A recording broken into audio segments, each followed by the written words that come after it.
Subscribe to our channel by clicking the subscribe button. Click the bell button and enjoy the latest uploads from our channel. वाह हरकू by साहेब वाह, मुंह तोड़ दिया द्वारिका का। नमस्कार दोस्तों, स्वागत है आपका आपके अपने चैनल हंग्री स्पिरिट्स में। हंग्री स्पिरिट्स देख रहे सारे दर्शकों का मैं अंजू शर्मा दिल से स्वागत करती हूँ। दोस्तों, जो चुप रहते हैं, जो सब कुछ देखते हैं, सब कुछ समझते हैं, मगर बोलते नहीं हैं, मगर जब वो बोलते हैं तो पूरा आईना अगले के सामने रख देते हैं, जैसे कि हरकू बाई साहब ने द्वारका बाई साहब के सामने रख दिया। एक एक चीज खोल के बता दी कि आप क्या कर रही हो, आप क्या करने जा रही हो और आगे आपको इसका क्या परिणाम मिलेगा। द्वारका बाई साहब तो सन्न हो ही गई थी, हम लोग खुश भी हुए और हैरान भी हुए। चलिए बात करते हैं, मगर पहले वही गुजारिश, जिन्होंने अभी तक चैनल को सब्सक्राइब नहीं किया है कर लीजिए। साथ में दोस्तों बेल आइकॉन दबाइएगा ताकि आपको हमारे वीडियोस के नोटिफिकेशन मिलते रहे। जब द्वारका बाई साहब बात कर रही थी पार्वती के माता पिता से रिश्ते की, तो हरकू बाई साहब ने दूर से सुन लिया और समझ भी लिया, क्योंकि पहले से उनको कुछ तो शक था कि ये कुछ तो खिचड़ी पका रही है द्वारका बाई साहब अहिल्या के खिलाफ। इसलिए उन्होंने वो सब बातें सुनी और मुझे पहले ये लगा कि ये पहले की तरह ही होगा, बातें सुन ली है, अहिल्या आएगी, हरकू बाई साहब उससे डिस्कस करेगी, बताएगी और फिर सोचेगी कि क्या करना है। मगर दोस्तों, इस बार हरकू बाई साहब ने कमाल कर दिया। उन्होंने सीधा सीधा द्वारका बाई साहब के मुंह पे बात कह दी।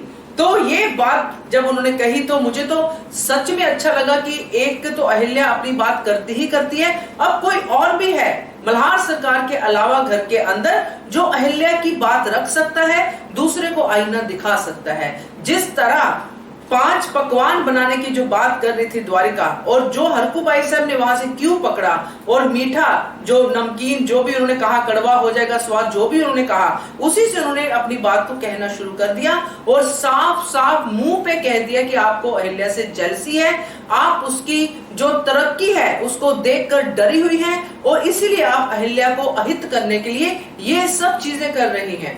और जब मर्दों की या जो पुरुषों की शादी होती है उस समय पे, उस पे द्वारका बाई साहब ने बहुत लाइटली कहा कि ये कुछ अलग नहीं है, ये वही हो रहा है जो होता आया है। तो भी उसका मुंह तोड़ जवाब दिया कि हमारी शादियां, जो हम 3 रानियां हैं, उनकी शादियां राजकीय समझौता है।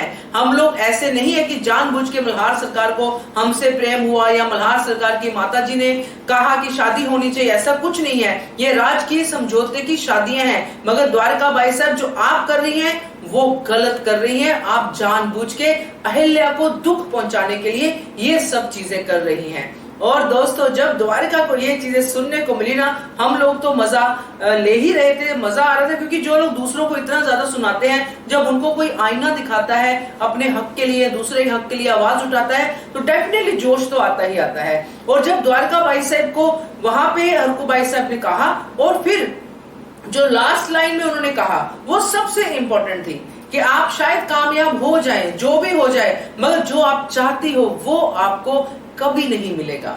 मुझे तो लगा था कि ये जो हरकू बाई साहब ने कहा है, उसके अलावा सीताबाई को लेके भी कुछ कह सकती थी, क्योंकि आपकी भी बेटी है, अगर आपकी बेटी के साथ कोई ऐसा करे तो आपको कैसा लगेगा, ये भी कह सकती थी। मगर उन्होंने एक लाइन में पूरी अपनी बात कह दी कि आप जिस मकसद से ये कर रही हैं, अहिल्या के सौतन लाने की बात कर रही हैं, वो मकसद आपका कामयाब नहीं होगा। मतलब कहने का कि जो भी एफर्ट्स हैं वो सब आपके फेल हैं, सिर्फ और सिर्फ आपको मिलेगा तो अहिल्या को दुख देने का एक थोड़ा सा जो है आराम। तो ये है दोस्तों हरकू बाई साहब का टेक, और मुझे बहुत अच्छा लगा। आई एम श्योर कि आपको भी बहुत अच्छा लगा होगा। कमेंट करके बताइएगा। देखते रहिए channel hungry spirits. Thank you so much. Subscribe to our channel by clicking the subscribe button. Click the bell button and enjoy the latest uploads from our channel.